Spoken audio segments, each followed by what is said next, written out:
Hello YouTube, on se retrouve aujourd'hui dans une nouvelle vidéo où je vais te parler de 3 choses. Dans un premier temps, je vais te parler de pourquoi je suis sans emploi alors que je suis diplômé tout récemment d'un Bac+5. On verra ensuite quels sont les projets qui vont se lancer d'ici la fin de cette année 2023 et également courant 2024. Et enfin, en fonction de ces projets-là, quels sont mes objectifs pour du coup 2024.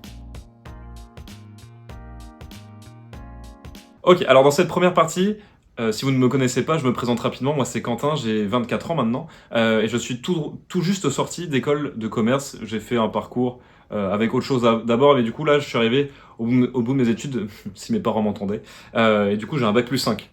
J'ai des compétences dans pas mal de domaines différents, que ce soit en création de site internet, mais également en commerce. Du coup, un petit peu en marketing digital aussi. Et j'ai eu l'occasion d'effectuer pas mal d'années d'alternance, qui m'a permis d'avoir un peu d'expérience professionnelle. Il y a plusieurs choses, moi, qui m'ont dérangé dans le salariat, on va dire, classique. Et là, je prends mes notes un petit peu, parce que j'ai préparé cette vidéo, n'est-ce pas? Les choses, moi, que j'ai connues, en tout cas, dans ma vie professionnelle jusqu'à présent, et c'est peut-être dû aux entreprises et différentes entreprises que j'ai connues, et même si c'était à moindre mesure, bon, j'arrête les disclaimers. Moi, ce qui m'a dérangé, c'est que des collaborateurs, quand ils sont dans une entreprise, généralement, ne sont pas assez confiance pour du coup travailler efficacement ensemble. Ce qui en fait est un gros problème des entreprises aujourd'hui, c'est que les informations ne sont pas communiquées. Mais même moi du coup je me suis retrouvé dans des situations des fois où je faisais plus forcément assez confiance à des collègues pour du coup leur donner des informations qui étaient nécessaires en fait à ce qu'on avance sur le travail qu'on devait faire ensemble. Ce qui du coup crée des problèmes sur le long terme, on est bien d'accord. Le deuxième point, c'est du fait de ma jeunesse, en termes de responsabilité, j'ai eu dans des expériences précédentes, des expériences en fait où on me considérait pas forcément comme un collaborateur, mais plutôt comme le stagiaire. Ça n'a pas été le cas dans toutes mes expériences, et ça, j'ai envie de dire, fort heureusement.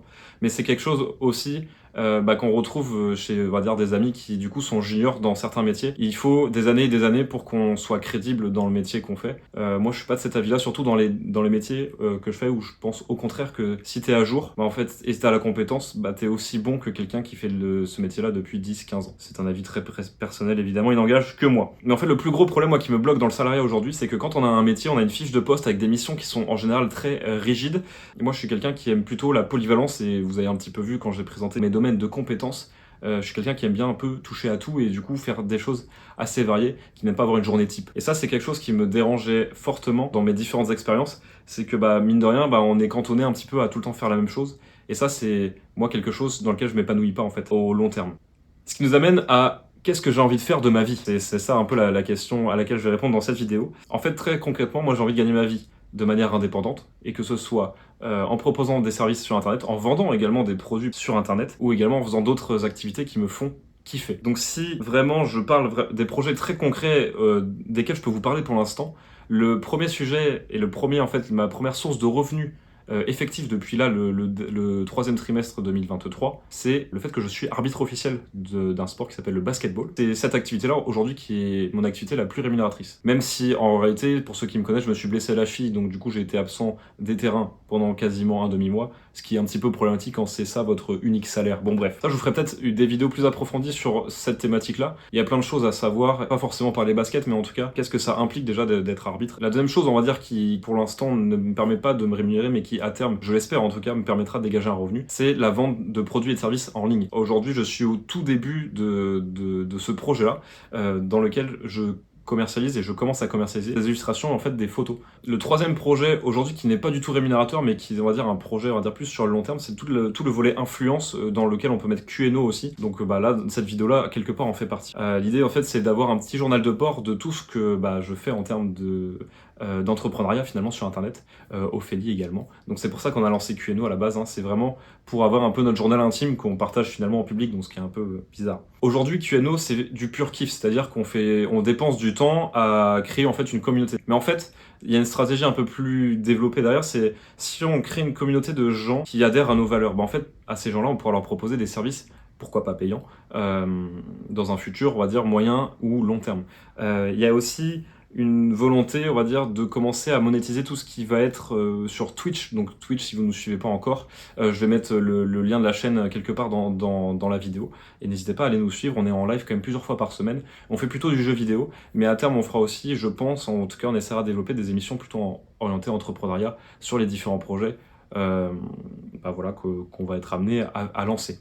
Donc vous voyez, c'est pas mal de projets différents, c'est un peu à mon image, hein, ça va un peu dans tous les sens, clairement. Mais moi, c'est comme ça que je vois ma vie, c'est-à-dire faire plusieurs activités qui me permettent à terme de débloquer un salaire. Aujourd'hui, je remercie Pôle emploi et je remercie aussi mes années d'alternance qui m'ont permis, on va dire, de toucher une petite indemnisation qui voilà, me permet de payer les courses quand même en fin de mois, ce qui peut être pratique. Mais vous peut-être commencer à cerner un petit peu le fait que voilà, je commence à mettre mes paniers dans plusieurs œufs pour à la fin en fait me dégager un salaire décent. Mes paniers dans plusieurs œufs. Mes paniers, ouais, dans plusieurs œufs.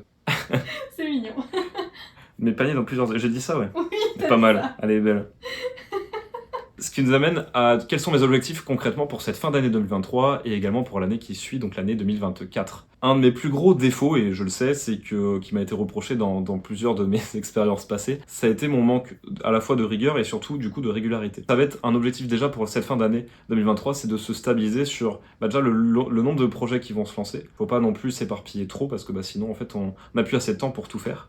Et donc être régulier parce que là déjà si vous suivez QNO depuis le début, cette vidéo déjà sort en retard donc déjà en ce point là je suis déjà pas bon, mais l'idée justement c'est de s'améliorer, on est dans une logique d'amélioration continue. Je me suis mis un point aussi sur ma petite to-do sur du coup le basket, c'est ne plus se blesser parce que effectivement mon activité principale aujourd'hui réside sur une activité physique parce que l'arbitrage en fait on court sur des terrains pour du coup arbitrer un match. Donc avec une cheville en moins, c'est beaucoup plus compliqué de courir. Il y a également aussi un autre objectif qui est de lancer un projet sur lequel pour l'instant je ne peux pas vous en parler parce que c'est un projet qui n'implique pas que moi, qui implique également Ophéée. Donc on vous fera une vidéo d'annonce quand ce sera l'heure. Mais en tout cas, c'est un projet qui est notre plus gros projet en réalité, à tous les deux, et qui va prendre pas mal de temps à faire et à développer. Et ça, on vous en parlera, je pense, d'ici la fin de l'année parce que c'est prévu pour début 2024, le lancement de ce gros projet-là, que j'ai pas encore de nom de code, mais je vous en parlerai, je pense, plus sur Instagram notamment. Si j'ai un dernier objectif, c'est d'atteindre déjà les 1000 € de chiffre d'affaires sur du coup la vente de tous mes produits en ligne. Et ça, c'est, on va dire, premier et deuxième trimestre 2024. Donc ça, vous voyez, c'est déjà un objectif un peu plus moyen terme. Je pense que j'ai à peu près tout dit sur cette vidéo. Je vous ai raconté de pourquoi je veux plus être salarié pour l'instant. Quels sont du coup concrètement aujourd'hui les projets sur lesquels je mets de l'énergie. Et également quels sont mes grands objectifs. Je vois Ophéée qui me regarde un petit peu derrière la caméra. On fera aussi, je pense, bientôt une vidéo, et ce sera la prochaine vidéo, je pense, une vidéo récap, un petit peu bilan même de tout le mois d'octobre. En tout cas, je vous remercie d'avoir visionné cette vidéo jusqu'au bout. Si ça vous a plu, comme je vais vous dire, n'importe quel youtubeur le dirait, vous mettez un petit pouce bleu et n'hésitez pas à mettre un petit commentaire aussi si c'était bien clair d'abord et également si vous voulez avoir plus d'informations sur des vidéos parce que je peux aussi creuser les sujets sur chaque thématique que j'ai pu aborder. Et puis on se redit à la semaine prochaine pour une vidéo cette fois, on sera tous les deux. À bientôt.